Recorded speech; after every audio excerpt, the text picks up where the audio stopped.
आज हम डिस्कस करेंगे शुगर के पेशेंट में हाथ पांव सुन्न क्यों हो जाते हैं, उसकी क्या वजूहत हैं और वर्जी से हम उसको कैसे रोक सकते हैं। अक्सर देखिए शुगर के पेशेंट कंप्लेन करते हैं कि उनके हाथ पांव सुन्न होते हैं, हाथ पांव में उन्हें सुइयां चुभती हैं, रात के वक्त उनके टांगों और पांव में दर्द महसूस होता है, हाथ पांव में जलन महसूस होती है, ऐसे जैसे सुइयां इसमें जो है चूंटियां रेंग रही हों, और पट्टों में उन्हें कमज़ोरी भी महसूस होती है। तो आइए देखते हैं इसकी क्या वजूहत है। जो हाई ब्लड शुगर है वो हमारी ब्लड शुगर के पेशेंट को वो ब्लड वेसल्स को डैमेज कर देती है। हाई शुगर जाके जो ब्लड वेसल्स में लिपिड्स हैं, लिपिड्स के साथ जब रिएक्ट करके वो प्लैक्स बनाती है। ये जो प्लैक्स हैं ब्लड वेसल्स में जाकर ब्लड वेसल्स को स्टिफ करेंगे, नैरो करेंगे और उसमें इन्फ्लेमेशन करेंगे, जिससे ब्लड वेसल्स डैमेज हो जाती हैं। ब्लड वेसल्स के डैमेज होने से क्या होगा कि वहाँ पर जो ब्लड सर्कुलेशन है उनकी इफेक्ट होगी, इसलिए उन्हें जो अपने हाथ पाँव हैं वो भारी महसूस होते हैं। और इसी तरह से जो हाई शुगर है वो हमारी नर्व्स को भी अफेक्ट कर रही होती है। जो नर्व्स हैं, जब नर्व्स डैमेज होंगी तो नर्व इम्पल्सिस मसल्स को नहीं जाएंगी, जिससे जो उसका ठंडा गर्म पेशेंट को ठंडा गर्म महसूस नहीं होता, उसकी जो सेंसरी सेंसेशंस हैं वो लॉस हो जाती हैं। टिंगलिंग और नमनेस की भी वो कंप्लेन करता है। और नर्व्स के डैमेज होने की वजह से इसी वजह से वो मसल्स में उन्हें वीकनेस भी महसूस होती है। तो आइए देखते हैं कि कौन सी ऐसी वर्जी हैं जिनको करने से पेशेंट खुद को इन कॉम्प्लिकेशन से बचा सकता है। नंबर 1 पे पेशेंट रोज़ाना रात के बाद खाने के बाद आधा घंटे के लिए वॉक करे। ठीक है, इससे वॉक करने से क्या होगा, एक तो ब्लड शुगर है उसकी वो कंट्रोल में रहेगी, उसका जो all over the body systems हैं वो क्या होंगे, वो बूस्ट अप होंगे। क्योंकि देखें जो शुगर है वो हमारे पूरी बॉडी के सिस्टम को अफेक्ट कर रही होती है। तो वॉक आपके पूरी बॉडी सिस्टम को क्या करे, बूस्ट अप कर रही है, मसल्स में इंड्योरेंस लाएगी। ठीक है, मसल्स वो हमारे चाहे बॉडी के हमारे कार्डियक मसल्स हैं तो उसमें क्या होगा, इंड्योरेंस डेवलप होगी। इसी तरह से फिर हम लोअर एक्सट्रीमिटी की तरफ आ जाते हैं कि लोअर एक्सट्रीमिटी को किस तरह से जा सकते हैं कि वहाँ पर कोई क्लॉट डेवलप ना हो, पेशेंट के में जो है सेंसेशंस लॉस ना हो। इसके लिए क्या करना है कि पेशेंट में फ्लेक्सिबिलिटी एक्सरसाइजेज और स्ट्रेंथनिंग एक्सरसाइजेज करवानी होंगी। तो इसके लिए पेशेंट से कहना है कि वो सीधा बेड पे लेटे और एंकल पंप्स करवाने हैं उसको, कि अपने पाँव को फॉरवर्ड मूव करेगा और बैकवर्ड करेगा, और ये रोज़ाना जो है 10 टाइम्स इसको करना होगा। पाँव जब फॉरवर्ड और बैकवर्ड करेगा तो उसको 5 सेकंड के लिए होल्ड करना है और फिर उसको रिलीज कर देना है। इसी तरह से वो अपने जो है घुटनों पे मूवमेंट लाएगा। घुटनों पे किस तरह से मूवमेंट करेगा कि अपने पेशेंट बेड पे ही लेटा हुआ अपनी नी को स्लाइड करेगा, नी को फॉरवर्ड और बैकवर्ड मूव स्लाइडिंग मूवमेंट उस पर करता रहेगा, और ये भी उसने 10 टाइम्स करनी है। इसी तरह से अपनी हैमस्ट्रिंग में स्ट्रेचिंग करनी है। हैमस्ट्रिंग में स्ट्रेच कैसे होगा कि बेड पे लाइन पोजीशन में अपनी लेग को स्ट्रेट उठाना है सीधा ऊपर, और उसमें जो है नी पे बेंडिंग मूवमेंट कोई नहीं आनी चाहिए। उसके बाद अपने जब नी को अपनी टांग को सीधा उठा लेगा तो अपने पाँव को अपनी तरफ खींच लेगा, तो इससे क्या होगा, ये हैमस्ट्रिंग में स्ट्रेचिंग आएगी। इसी तरह से वो क्या करेगा, अपनी लेग को दूसरी लेग पे क्रॉस करेगा और उस पर फोर्स लाएगा, तो उससे उसके एब्डक्टर में स्ट्रेच आएगा।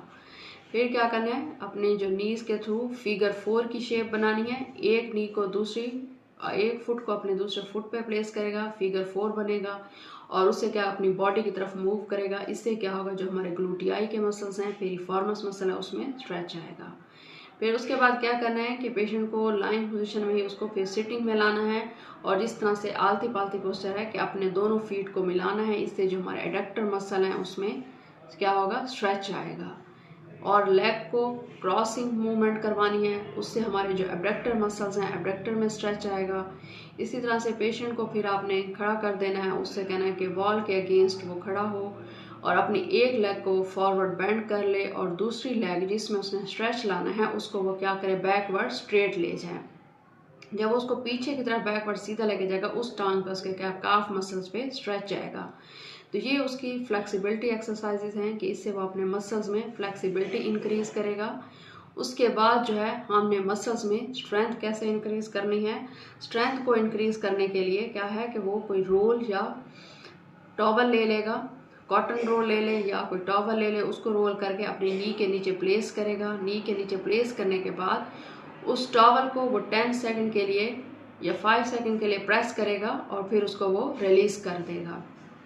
और ये रोज़ाना ये भी एक्सरसाइज उसने 10 टाइम्स करनी होगी। इसी तरह से वो जो कॉटन रोल है उसको वो हील के नीचे प्लेस करेगा और अपनी हील से उसको प्रेस करेगा। इससे क्या होगा, उसकी जो हैमस्ट्रिंग है उसमें स्ट्रेंथनिंग आएगी। फिर क्या होगा कि अपनी नीज को बेंड करना है, अपनी नीज दोनों नीज के दरमियान में उस रोल को करना है और फिर उनको प्रेस करेगा। तो इससे क्या होगा, जो एडक्टर्स में स्ट्रेंथनिंग आएगी। फिर क्या करना है, जो क्वाड्रिसेप्स हैं उनको और स्टिमुलेट के पेशेंट को अपने चेयर पे बिठाना है और अपनी सिंपल अपनी नीज को क्या करेगा, फ्लेक्स और एक्सटेंड करेगा, टांग को सीधा और फिर मोड़ लेगा।